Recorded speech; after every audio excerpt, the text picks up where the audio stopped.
नमस्कार, मैं निशा ठाकुर और आप देख रहे हैं मेट्रो मुंबई। वक्त हो चुका है टॉप 10 बुलेटिन का, तो आइए एक नजर डालते हैं मुंबई की 10 बड़ी खबरों पर। महाराष्ट्र की सरकार ने एक ऐसा ऐलान किया है, मुंबईकर गड्ढों से काफी ज्यादा परेशान है, इसलिए अब कहा गया है कि अब सड़कों को इस तरीके से बनाया जाएगा कि अगले 25 सालों तक सड़कों पर गड्ढे नहीं बनेंगे। आखिर इससे ज्यादा मुंबईकरों को चाहिए ही क्या? सड़कों पर गड्ढों की वजह से राहगीरों सहित आम लोगों की आलोचना झेल रही बीएमसी अब मुंबई में मजबूत और टिकाऊ सड़कें बनाने पर जोर दे रही है। मुंबई में 505 सड़कों का काम चल रहा है, जिस पर बीएमसी 2210 करोड़ रुपए से अधिक खर्च कर रही है। इनकी गुणवत्ता बढ़ाने के लिए बीएमसी टेक्निकल एडवाइजरी कमेटी की मदद लेगी। बीएमसी रोड डिपार्टमेंट के एक अधिकारी ने बताया, हमारी कोशिश है कि अगले 2 साल में मुंबई की सभी सड़कें सीमेंटेड बन जाए। इसके लिए काम चल रहा है। ये भी कोशिश है कि जो नई बनी सड़कें ना तो जल्द खराब हो और ना ही उनमें गड्ढे हो। हम मुंबई में ऐसी सड़कें बनाने की कोशिश कर रहे हैं जो अगले 25 साल तक टिकाऊ रहे। 505 में से 295 सड़कें बनाने का काम मुंबई में चल रहा है। 210 सड़कों का काम अगले 2 साल में पूरा कर लिया जाएगा। इन सभी सड़कों के बनने के बाद मुंबईकरों का सफर आसान हो जाएगा। 2022-23 में 236.58 लंबी सड़कों को सीमेंटेड करने का लक्ष्य है। इससे अगर देखें तो मुंबईकरों का सफर काफी ज्यादा आसान हो जाएगा। अभी मुंबई की जितनी भी सड़कें हैं, सभी सड़कों पर अनगिनत गड्ढे हैं। इस वर्ष मुंबई में 400 किलोमीटर सड़कों की सीमेंट कंक्रीटिंग के लिए प्रस्तावित कार्यों में से मुंबई सिटी में 50 किलोमीटर सड़कें, पूर्वी उपनगर में 75 किलोमीटर और पश्चिमी उपनगर में 275 किलोमीटर लंबी सड़कों को सीमेंटेड किया जाएगा। इन सड़कों को क्वालिटी को बनाए रखने के लिए सड़क निर्माण की निगरानी के लिए एक क्वालिटी कंट्रोल ऑर्गेनाइजेशन भी नियुक्त किया गया है। Bureau report, metro Mumbai. Ganesh उत्सव की धूम मुंबई में शुरू हो चुकी है। गणपति की प्रतिमाएं आनी शुरू हो चुकी है। ऐसे में गाइडलाइंस भी जारी किया गया है, जरा एक नजर डालिए।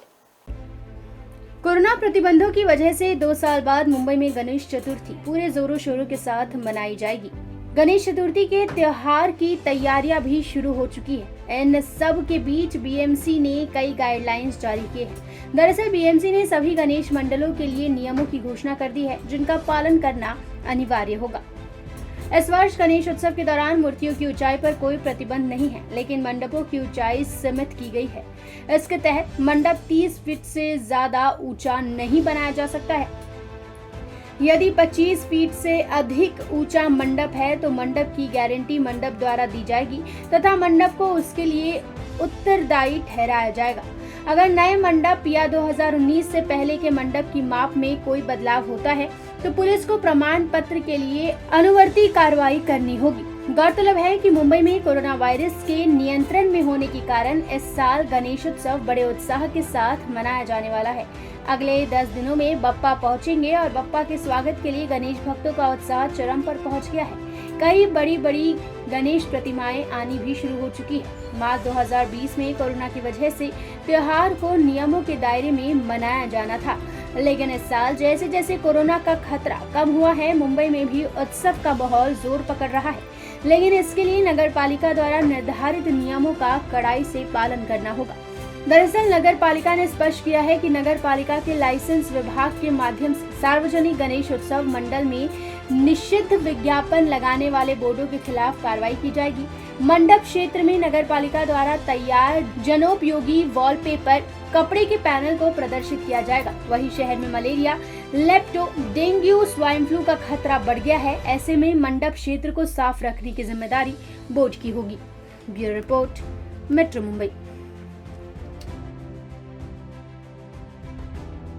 तो अगर आप बाइक चलाते हैं, हेलमेट पहनते हैं, तो ये खबर आपके लिए है, क्योंकि हेलमेट पहनने के बावजूद आपका चालान काटा जा सकता है। आखिर क्या है ये नियम, देखिए रिपोर्ट।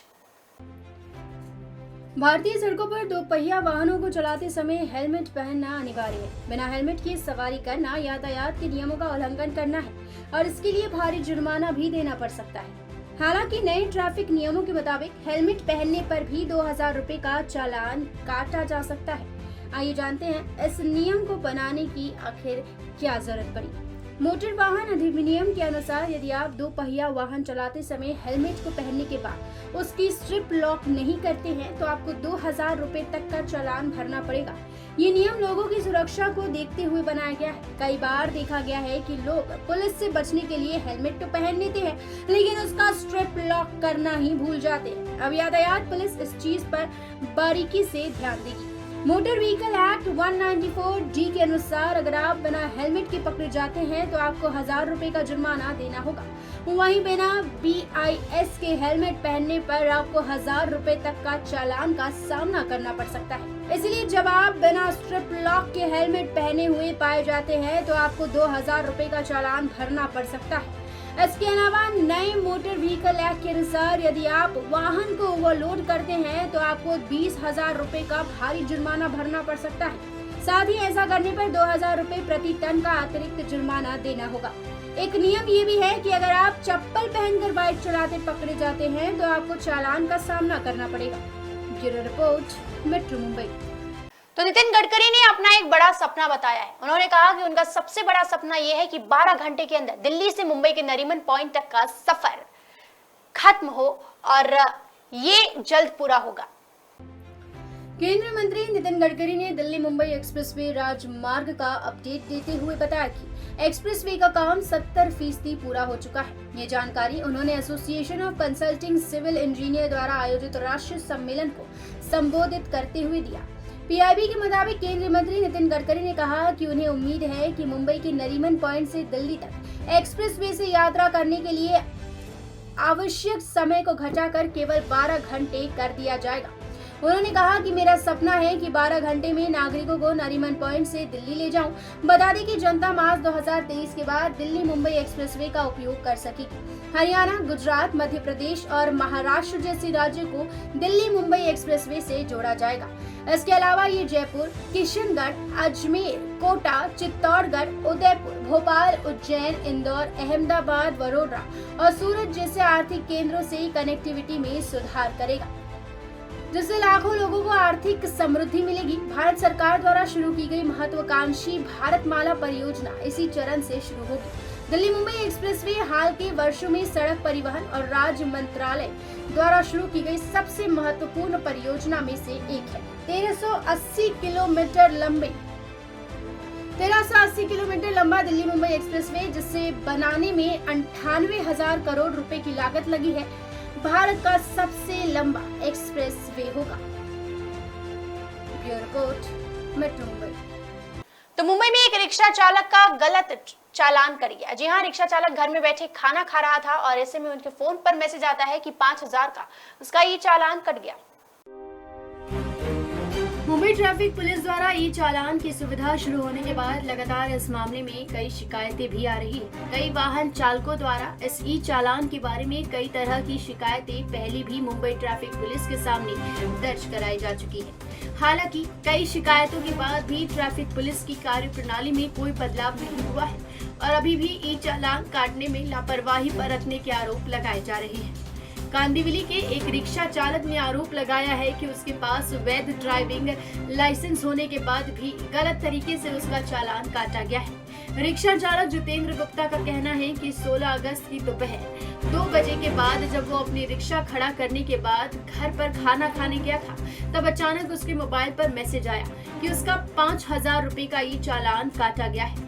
इसके साथ ही उन्हें मैसेज में ये भी लिखा हुआ आया कि उनके पास वैध ड्राइविंग लाइसेंस नहीं है, जिसके कारण उनका ई चालान कटा है। हालांकि रिक्शा चालक जितेंद्र गुप्ता का कहना है कि उनके ड्राइविंग लाइसेंस की वैधता साल 2027 तक है, उसके बावजूद भी गलत ई चालान काटा गया है। सामाजिक कार्यकर्ता मुकेश गुप्ता ने सभी रिक्शा चालकों की ओर से मुख्यमंत्री, उप मुख्यमंत्री, मुंबई पुलिस कमिश्नर और मुंबई ट्रैफिक पुलिस के सह आयुक्त के साथ संबंधित अधिकारियों से विनती की है कि इस मामले में एक जांच समिति बनाकर गैर कानूनी तरीके से काटे गए सभी ई रिक्शा चालकों का चालान वापस किया जाए। Bureau report, metro Mumbai. तो उद्धव ठाकरे अब एकनाथ शिंदे को घेरने की तैयारी में है। उनके ही गढ़ थाने में अब वो जनसभा को संबोधित करेंगे।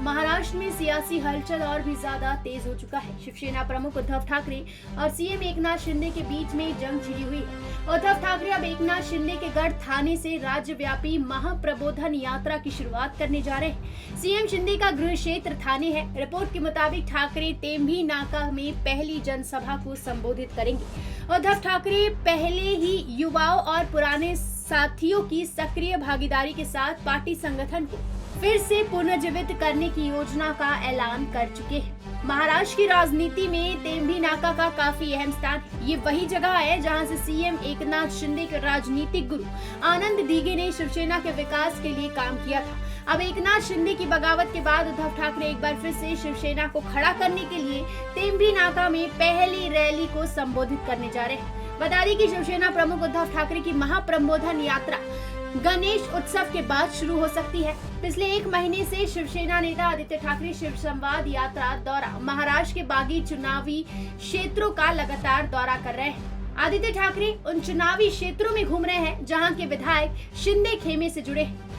अपनी सभी भाषण में आदित्य ठाकरे कहते हैं कि देशद्रोहियों ने न केवल शिवसेना बल्कि ठाकरे परिवार को भी खत्म करने की योजना की है। आदित्य ठाकरे के बाद अब खुद उद्धव ठाकरे ने मोर्चा संभालने का फैसला लिया है और शिंदे को उनके ही घर में घेरने की योजना तैयार कर ली है। Bureau report, metro Mumbai. तो महाराष्ट्र की एकनाथ शिंदे सरकार ने बड़ा फैसला लिया है। कोरोना काल में जिन बच्चों ने अपने माँ बाप को खो दिया है उनकी पढ़ाई का खर्च सरकार द्वारा उठाया जाएगा। महाराष्ट्र में शिंदे सरकार ने बड़ा फैसला लिया है। कोरोना काल के दौरान अपने माता पिता को खोने वाले कॉलेज छात्रों के लिए शिंदे सरकार ने बड़ा ऐलान किया है। सोमवार को शिंदे कैबिनेट के मंत्री चंद्रकांत पाटिल ने कहा कि महाराष्ट्र सरकार उन कॉलेज छात्रों की शिक्षा का खर्च उठाएगी जिन्होंने अपने माता पिता दोनों को कोरोना महामारी में खो दिया है। चंद्रकांत पाटिल ने कांग्रेस विधायक शिरीष चौधरी के एक सवाल का जवाब देते हुए विधानसभा में ये ऐलान किया है। चंद्रकांत पाटिल ने कहा कि महाराष्ट्र के अलग अलग सरकारी कॉलेज में 931 ग्रेजुएट और 228 पोस्ट ग्रेजुएट छात्र ऐसे हैं जिन्होंने कोरोना काल में अपने माता पिता दोनों को खो दिया है। सरकार उनके पूरे पढ़ाई की फीस का भुगतान करेगी। इस फैसले से राज्य सरकार के खजाने पर सालाना 2 करोड़ रुपए से ज्यादा का बोझ बढ़ जाएगा। अब महाराष्ट्र सरकार को हर साल इस प्रकार के फैसले लेने की जरूरत नहीं होगी। बता दें कि जब से महाराष्ट्र में शिंदे सरकार आई है उसने जनहित में एक के बाद एक कई बड़े फैसले लिए हैं। हाल ही में युवा और छात्रों के लिए दूसरी बड़ी घोषणा की गई है। इससे पहले शिंदे सरकार ने दहीहांडी उत्सव में प्रतिभागियों को सरकारी नौकरी में आरक्षण देने का दावा किया था। Bureau report, metro Mumbai. अब हम आपको दिखाते हैं एक कैदी की ठाठ, एक आरोपी की ठाठ, वो भी पुलिस वालों के सामने पुलिस वैन के अंदर। किस तरीके से आरोपी देखिए पुलिस वालों के सामने अपना जन्मदिन मना रहा है, केक काट रहा है, हैप्पी बर्थडे टू यू गाना बजा रहा है।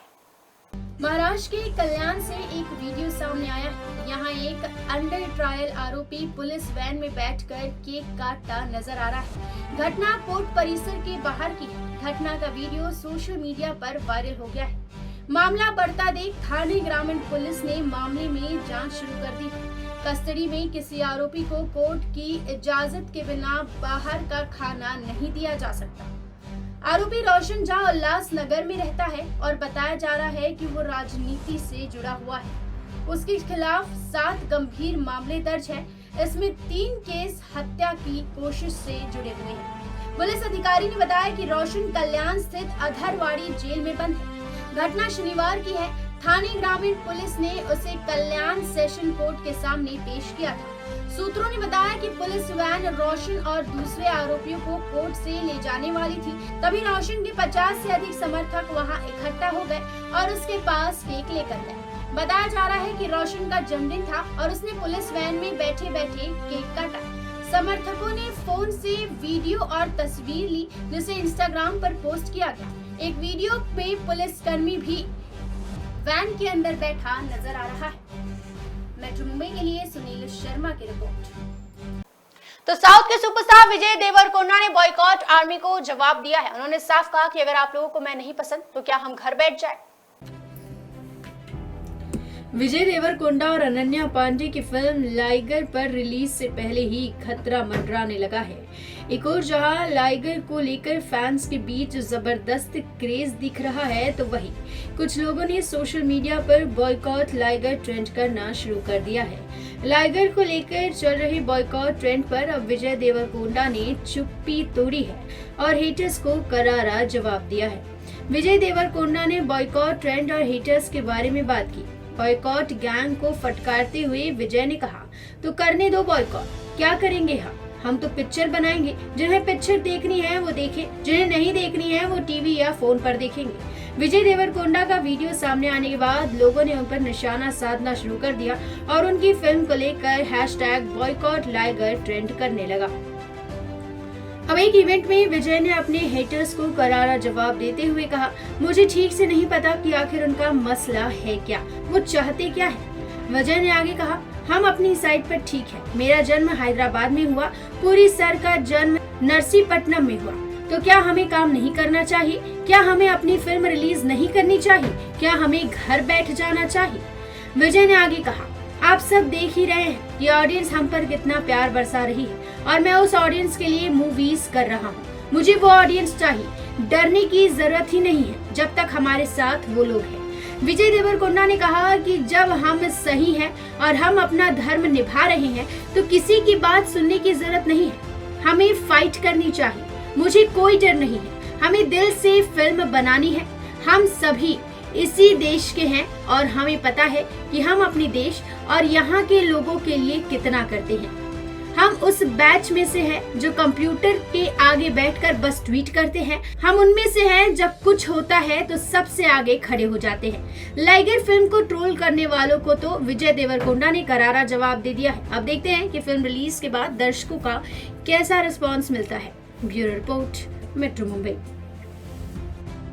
तो अब करीना कपूर के बाद आलिया भट्ट ने भी एक बयान दिया है जिसके बाद वो बॉयकॉट आर्मी के निशाने पर। जी हाँ, आलिया भट्ट ने कहा है कि अगर मैं आपको नहीं पसंद तो मुझे मत देखिए।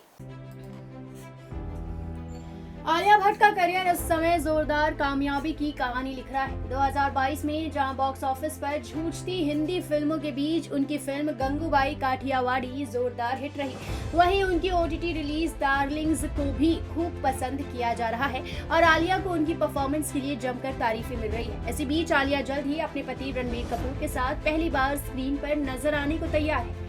9 सितंबर को थिएटर्स में रिलीज होने जा रही ब्रह्मास्त्र में आलिया और रणबीर की जोड़ी को देखने के लिए फैंस काफी एक्साइटेड है।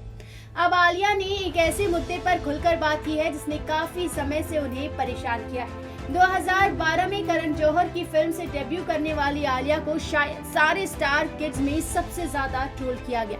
सोशल मीडिया पर इंडस्ट्री किड होने के नाते और नेपोटिज्म से जुड़ी ट्रोलिंग पर बात करते हुए आलिया ने कहा कि उन्हें लगा ऐसी बातों का सबसे अच्छा जवाब वो अपनी फिल्मों के जरिए दे सकती है, इसीलिए इस ट्रोलिंग पर उन्होंने रिस्पॉन्स नहीं दिया और खुद को बुरा फील करने से भी रोका। मिड डे से बात करते हुए आलिया ने कहा, बिल्कुल मुझे बुरा तो लगा, लेकिन बुरा महसूस करना उस काम की छोटी सी कीमत है जिसके लिए आपको प्यार और सम्मान मिलता है। मैंने गंगूबाई काठियावाड़ी जैसी फिल्म तो अंत में हंसने का मौका किससे मिला? कम से कम जब तक मैं अपनी अगली फ्लॉप ना दे दूं, फिलहाल तो मैं हंस रही हूँ। आलिया ने आगे कहा, मैं बातों से इसका जवाब नहीं देती रह सकती और अगर आपको मैं नहीं पसंद तो मुझे मत देखो, मैं इसमें कुछ नहीं कर सकती। उन्होंने आगे कहा कि लोग तो कुछ न कुछ कहते ही रहते हैं। आलिया ने उम्मीद जताई कि वो अपने फिल्मों के जरिए लोगों को ये साबित करके दिखाएंगी कि उनकी जो जगह है उसे वो बिल्कुल डिजर्व करती है। करीना कपूर की लेटेस्ट रिलीज लाल सिंह चड्ढा के समय उनका एक पुराना वीडियो वायरल हुआ था जिसमें वो ट्रोलर्स को जवाब देते हुए ये कह रही थी कि हमारी फिल्में मत देखिए, कोई आपसे जबरदस्ती नहीं कर रहा। करीना के इस बयान को लाल सिंह चड्ढा के रिलीज के टाइम फिल्म के बॉयकॉट की अपील कर रहे यूजर्स ने पकड़ लिया था और फिल्म के विरोध में इस पॉइंट को भी जोड़ लिया था। ऐसे में ये देखना दिलचस्प होगा कि आलिया का ये बयान कैसा रिएक्शन लेकर आता है। Bureau report, metro Mumbai. ये थी मुंबई की 10 बड़ी खबरें और आप देख रहे थे टॉप 10 बुलेटिन। रोज रात मेरे साथ देखिए मुंबई की टॉप 10 बुलेटिन सिर्फ मेट्रो मुंबई पर। धन्यवाद।